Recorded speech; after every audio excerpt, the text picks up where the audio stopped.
Okay, good morning. Those of you that don't know me, Nick Blue's my name, at BT. If I look tired, it's okay. For a journey of about 15 years, we've had a platform called Asgard that we loved. And this weekend, Asgard disappears and goes to BT Panorama, which is fantastic. But there's a lot of work to make sure a platform moves. So if I do look or sound a bit exhausted, it's not because I'm not interested in private market SMAs. It's just there's a lot going on. So what I'm going to do is to call up to the stage our panelists. We've got a great panel to show you today. But if you think about this morning, we've spoken about some of the challenges in private market, and we've spoken about some of the things going on in the world. And now, once you've done all that, these guys up here are the guys that actually now need to put it into client portfolios. So I'll introduce these guys properly in a second, but we've got a responsible entity, so that would be one insight. We've got a manufacturer as another insight, and then we've got an advice business. So actually, I should introduce you properly. So Alex Donald from Ironbark, you are the CEO of the investment business.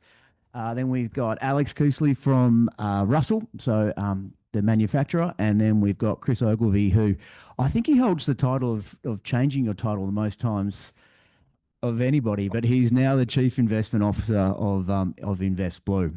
Um, so let's get into it. And we're actually going to start. We're not even going to talk about private markets. We're going to talk about an announcement. Did anyone see an announcement that Ironbark is bringing together their 15 advice businesses and putting it under one name? That's pretty exciting, right?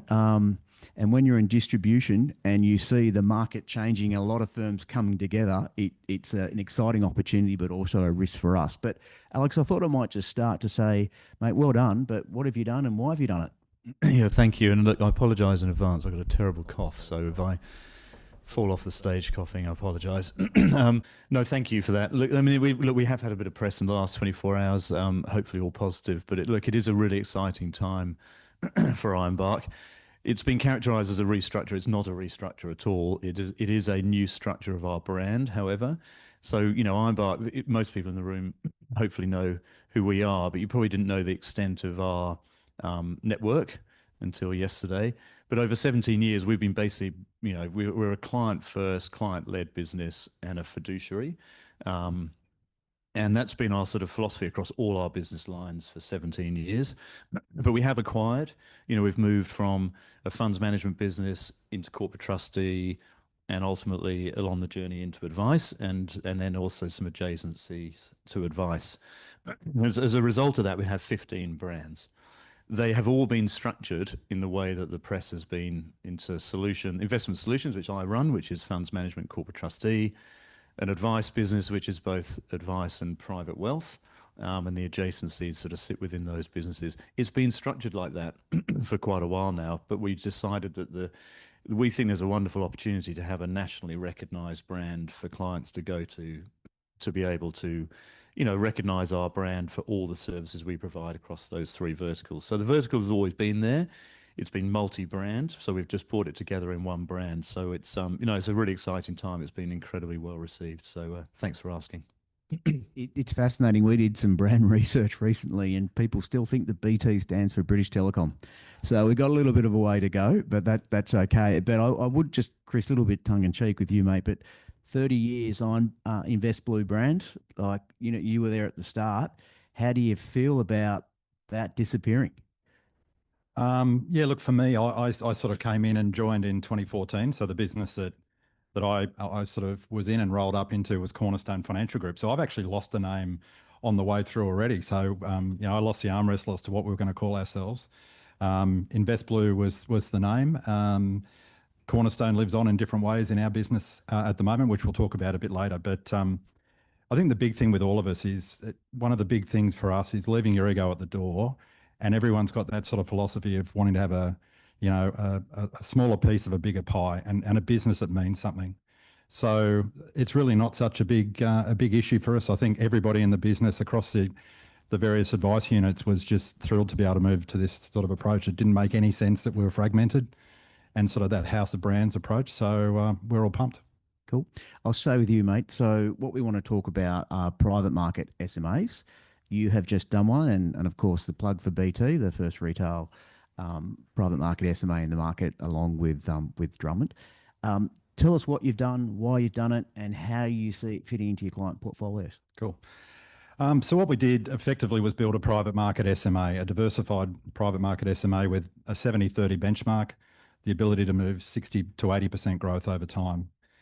We've certainly partnered with not only our own business in terms of the RE services, but Russell, who we've had a really fruitful relationship with since 2019. And this is something that's probably taken us nearly 12 months to pull together because, as you could all appreciate, this hasn't been the domain of retail super and pension SMAs. There are SMAs in a wholesale sense. Obviously, private markets has tended to be an asset class that people would acquire by being high net worth and harvesting illiquidity premium. So not typically the region for an SMA. Or they've also got that exposure if they're a smaller client, maybe through industry funds or other diversified offerings. So we really took the view that it was a miss for our clients not to be able to get access to it where it was appropriate.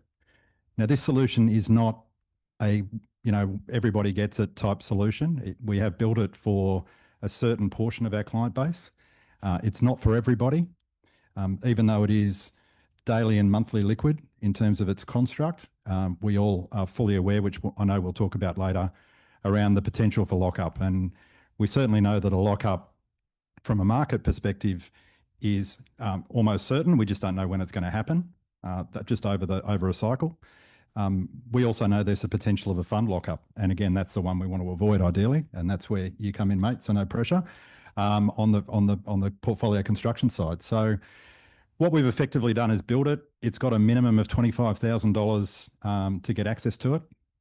And if you think about, where clients were left previously, and I'm talking retail clients, not necessarily wholesale clients, but retail super and pension clients were really left with advisors allocating to a particular private credit provider and or private equity provider, and probably because of the portfolio construction aspects, choosing only one in each of those market segments. So it was a bit of a throw at the stumps as to who you used and what exposure you got. And as we know, not all private equity managers or private credit managers are the same. So we wanted to make sure that we could still use that vehicle that we love around, managed portfolios and do it in a way that could make sense for retail super and pension clients. And that's what we've done. We've really focused on delivering an education program to our advisors and also to clients, because this is not for everybody. This is not something we are giving to anyone who is not advised. And we are also limiting it to people who are of a certain funds under advice threshold and above. So for us, that's $500,000 of investable wealth. So that's sort of the starting point. We've limited it to 5 to 15% of a client's portfolio. And if you think of, a client with $500,000, 5% is the entry point, hence our $25,000 minimum. And we would cap out at 15% of a portfolio once the client got to $1.5 million. If you have more than $1.5 million invested, we still keep it at that 15% sort of number. So it's not for everybody, it's for a few. It's for those clients in our client base who were really looking for something in this area, and our advisors were struggling to find it, to be fair. And we get the benefit of being able to provide a managed account overlay and all of the benefits that provides. And I know I'm talking to a room of the converted. And something that we're really excited to be rolling out. So the final thing I'd probably touch on is just on that education piece. We have really led with, our advisor force needing to go through a lot of education around private markets in general, but also that know your product type accreditation. We need to make sure that everybody, advisors and clients, know that, an illiquidity or a lockup event at some point is almost certain. And we needed to build this structure in a way that we could actually manage that. We built it for the day it blows. So that's the important thing. This is not a fair weather, everything is kumbaya until it isn't. This is a product that we've built for that circumstance. And as a result, where we use it, we would use it for accumulation clients clearly to a modest amount of their portfolio. And again, advised clients, not somebody that's just getting a one-off transactional piece of advice, which isn't where we play anyway, but certainly a long-term advised client. And for those clients that are in pension or drawdown phase, It can only be used if it's part of a bucketing strategy. So for us, we do have some bucketing solutions for retirees, and it would be a portion, a discrete portion of that long-term bucket that should never be needed to fund pension payments or other things for up to 7 years in a blow-up event. So we're very, very conscious that the product design's got to work, the structure's got to work, and the way that we provide advice to clients and the reasons for using it has got to work as well. Yeah, thanks. Actually, might throw to you, Alexei. So you've got to build a portfolio for retail clients, mums and dads. Like, how did Russell approach it? What were the constraints, and how is it different to other portfolios you're constructing? Yeah, absolutely. So at Russell, every portfolio we build, whether it's for Invest Blue, for others, is around design, construct, and manage. So the design is about the SAA. So Chris mentioned 70% growth with a tilt to 60 to 80% of the range. So we look at that, take our best SAA thinking globally in terms of how do you get diversification in private markets across private equity, infrastructure, private credit, liquid credit, or multi-strat credit. Then construct is probably the most important piece for this, and that's where we get our manager research team. So Russell has a huge pedigree, or a very strong pedigree, of manager research. We have a dedicated private equity, dedicated private credit team, and they came to us with a list of, here's the products that we think are rated 4. We deem 4 the best. Here's the ones that we think are 3, which are pretty good, but not as good as 4. And then the rest are no-go. And to give you a sense of the filter, I think we look at 9,000 funds globally, and we think 250 are worth investing in. So it's a pretty tight filter that we look through. The following constraints were, it has to be available on Aussie platforms, obviously. Knocks out quite a bit of the global exposure. And then the final one is around liquidity. We really wanted to make sure that at a max, we were looking at monthly liquid funds. So you can get quarterly, you can get 6 monthly, but I don't think that's appropriate for a retail product. So when you do those filterings down, we landed at a portfolio that we think offers a lot of diversification across asset classes. You have probably less private credit than you would think you would expect for a private markets portfolio. And part of that is the opportunity set. We think generally Australian private credit opportunities are not as good as global, and the global set is not available in a huge amount here. And similarly, private equity, we're focusing on global. We think that having a globally diversified strategy makes a lot more sense than being locally focused. So yeah, I think it's about that construct piece of like the manager research team really scouring the globe, finding the ones that are available in Australia, and then making sure that the liquidity profile suits an SMA. So we then move to the different perspective. And so we all know the focus on trustees and REs at the moment has been huge off the back of some recent events, right? So Alex, your business has set yourself up for this. How did you approach it, and how did you get comfortable that when there could be an event that it's all okay? Yeah, look, it's a great question. And you have to sort of remember a little bit of our history. So we are an investment governance and RE on almost every major wealth platform. We're the only RE that interacts with all the major wealth platforms.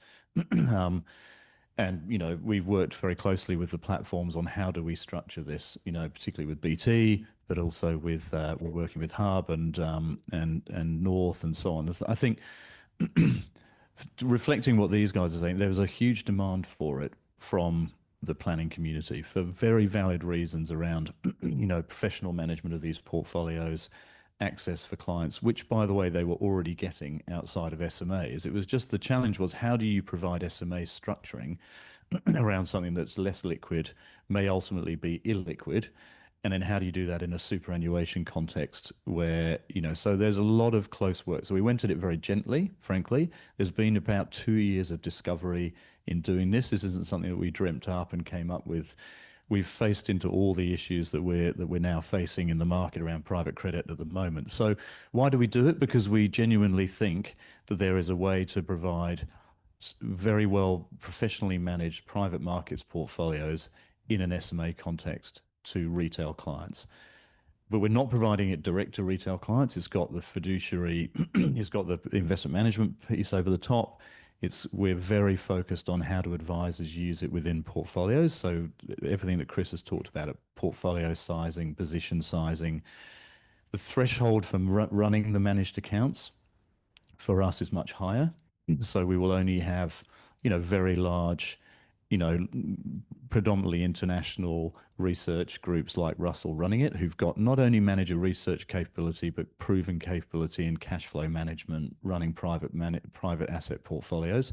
So I guess the answer to your question is lift the governance standards of who can run them, work closely with the platforms around the functionality. How do you build a monthly liquid SMA? That involves turning off some of rebalancing technology. It involves how do you deal with locked up product if it does lock up? How do you deal with less liquidity? So we've been very, very deliberate around that.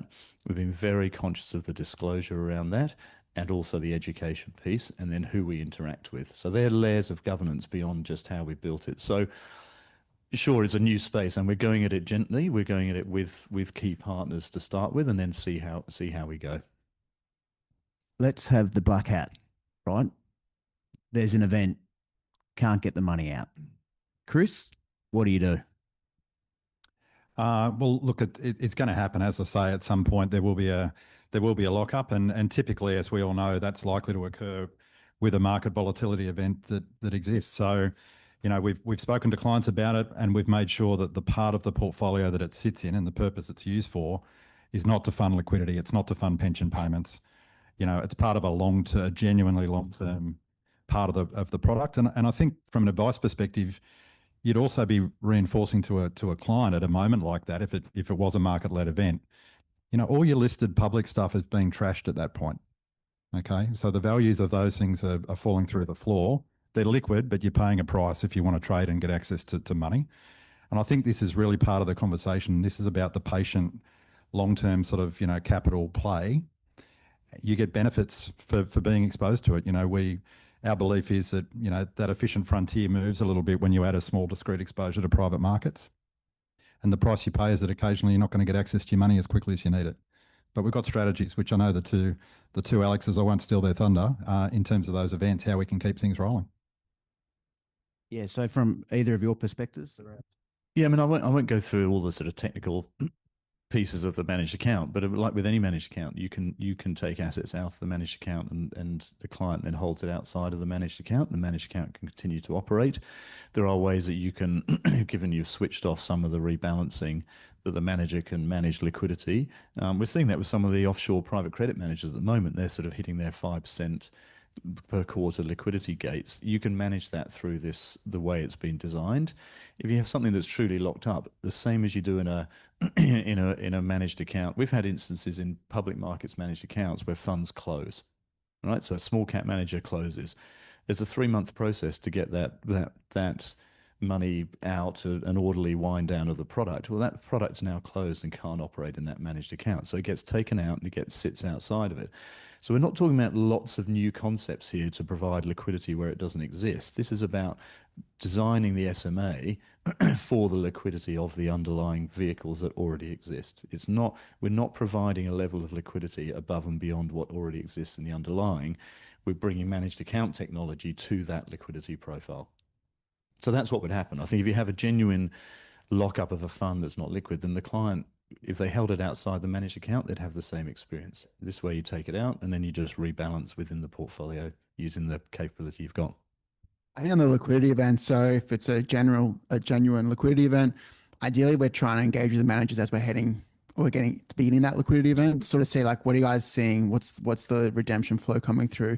Getting a sense. And we started doing that 3 weeks ago, just to get a feel of like what's going on. And to be honest, it was pretty calm. Nothing was going on. I think the one that worries me more is the fund specific event. And our first port of call is really to advise InvestBlue and say, hey, this has been locked up. It's not a liquidity event, it's fund specific. And then our manager research team, hopefully already almost guaranteed will be ahead of this, but kind of getting a sense of like, is there a serious change or problem here? Or is it a liquidity event for fund specific? Like some big advisor in the States has moved 5% of the fund somehow. Like those kinds of events are less concerning. The one is more like personnel change. If that's driving it, then that would be a moment where we probably speak to the platforms and say, hey, we don't want that manager out of the SMA. I think the other point with that as well is that the beauty of having a diversified portfolio, and in our case, when we started this, we've got 9 underlying assets to begin with, and some of those are liquid and are not in private markets to begin with. So, you know, a client exposure is spread, you know, if we were limiting it to 5 or 10% in this fund in particular, you are then spread down into 9 underlying assets, of which not all of those assets are locked up anyway. So if you think about the impact, if I was an advisor that wasn't using a managed account and I was applying funds to a private credit manager and a private equity manager at 2, 3, 4, 5%, whatever it might be, arguably I've got more of my money locked up in an event like that than I would have potentially outside of course, a market event. But, you know, if it's a manager issue, for us, it's a very small part of the portfolio, and it's we've got structures to manage it. So sitting on the floor, there's a lot of advisors, and they're going, okay, I understand risk return, I understand the correlation benefits. I don't know how to approach it. What advice would any of you have towards people that are actually looking to start allocating into these type of investments? Well, I mean, I think the way to do it would be to approach the people that are operating the managed portfolios at the moment. It's Russell, and we have one with Drummond. So I think it's probably talking to those people and interacting with them about how do they manage those portfolios, what's their capability, what are in those portfolios, and then is it suitable for their clients. I suggest that's probably the approach it the same way you would another managed account. Yeah, I mean, as I said, you know, I don't think we're not in the market at the moment for building tailored managed accounts built by advice practices around the country. So I think the pathway is to go and speak to those people like Russell and Drummond and whoever then follows on behind it. To your question earlier about governance, some of the questions we're asking at the moment, for instance, you know, we've asked all of the underlying managers and the investment committees of those portfolios to say, are you monitoring the delta in cash flows for not only the Australian pooled vehicles, but the offshore vehicles? Some of the questions we talk to the investment managers about is that do you look through at what types of vehicles you're using offshore? So this isn't just about this level offshore, it's about where are those offshore products being distributed? What's the client base of the offshore product, which also affects liquidity? So I think it is a real focus through all of the governance and due diligence we do. But yeah, I think if people are interested, they should go and speak to, I think, you know, Russell and Drummond at this point. If you're thinking about doing an SMA, a lot of the consultants already build semi-liquid model portfolios outside of SMAs anyway. I think I know the answer, but Chris, you'd say entering this space through an SMA as opposed to going direct to a different structure is probably a little bit harder, safer. Absolutely. I think, you know, the reason we didn't access this through an SMA before was it didn't exist. Well, it exists now. So for all the reasons that we all love and like the managed portfolio structure, we've got access to it now in a way that we didn't before. So that's the first thing you need to explore, as Alex mentioned.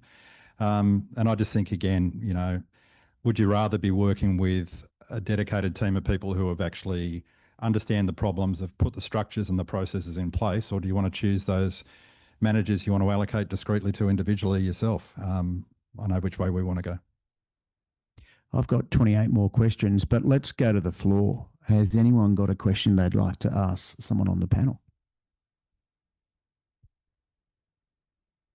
I've got a question, which is you talked a little about the construction of this, a mix of private equity, private credit. I mean, that sounds like a diversified portfolio to me, sort of some growth, some defensive. So a couple of sort of related questions. What do you expect it to replace in the rest of the portfolio? You know, what do you think advisors will downweight to? And secondly, do you see an opportunity to bring out, you know, the growth part of, you know, this market, the private equity SMAs and the private credit part of it as discrete portfolios? Quite potentially. Look, I think really, you know, we're at the more vanilla end of the market because the funds we're using are daily and monthly liquid. So that's the first thing. So I think if I was looking at how you use private markets, you know, this is retail specific, platform specific. There are other vehicles and other ways you can allocate and harvest that illiquidity premium in an IDPS or another structure. So that's the first point of difference. In terms of the allocation, you know, good old retail advice, it's all based on risk profiles. And again, for our clients, you know, if this is a 70-30 sort of fund, that's typically where we're sort of allocating it. We are removing some of the public exposures and allocating a discrete exposure to private, but within that risk profile. And I suppose the big thing that we add on top of that is the illiquidity conversation with the client. Are they someone that understands it, sees the benefits of that type of exposure, and is quite comfortable to deal with, the aftermath if there is an event that sees a tie-up for a period of time? So, this isn't for somebody at the more conservative end of the spectrum. It's for somebody that's well advised and somebody that's on that long-term journey. I've got a question to jump in on. Earlier in the, stand over here so you can see me.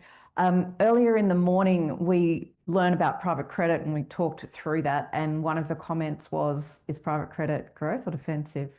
How did you tackle that given the risk profile of the credit we're talking about? Yeah, so we profiled it as defensive. So we have focused on US-based sponsor-backed mid-market lending. Yep. I think the important thing as well is that it's a pretty small part. The bigger part of credit that we have in the portfolio is actually daily liquid, so multi-strat credit. But we label most of that as credit. I think if you were to go further down the risk spectrum and look at high yield or high yield plus kind of private credit, I think that you start thinking more about growth, but that wasn't a consideration of ours.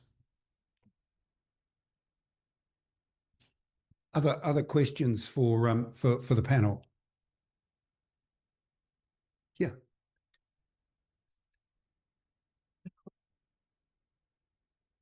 Hi, my name is Victoria. This may be a question that a few of you might be able to answer, but maybe not everyone on the panel. We've been talking a lot about the illiquidity, the risk of gating, which is very real.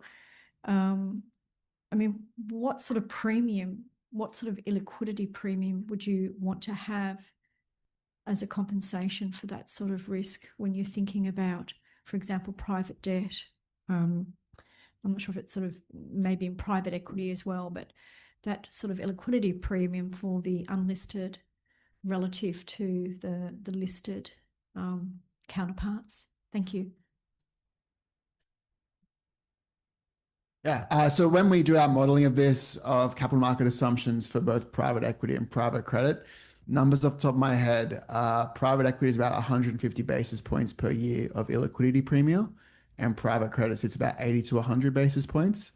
And so in our modeling that we did for Chris, when we were showing what would your portfolio look like of the listed balanced SMA, so 70% growth, and then you move it across to the SMA balanced listed at 85% and 15% of privates, you get that kind of 20 to 30 basis point pickup in expected return, given that illiquidity premium. So my question then becomes, okay, I get the risk premium, cool. But in 6 to 12 months, we know ASIC's already focusing on this area. Is it worth the risk? You know what I mean? Like, are the benefits there for that type of increase? Look, from my perspective, we're talking about advised clients, so clearly this isn't for the masses and people to acquire themselves. The biggest risk, I think, Nick, with that is if there was mis-selling. So if advisor groups just went, yippee, let's get out there and fill our boots with this, and everybody gets 15% exposure, that would be dynamite. So we've got some very strong risk controls around that. There's certain entry points, there's certain maximums.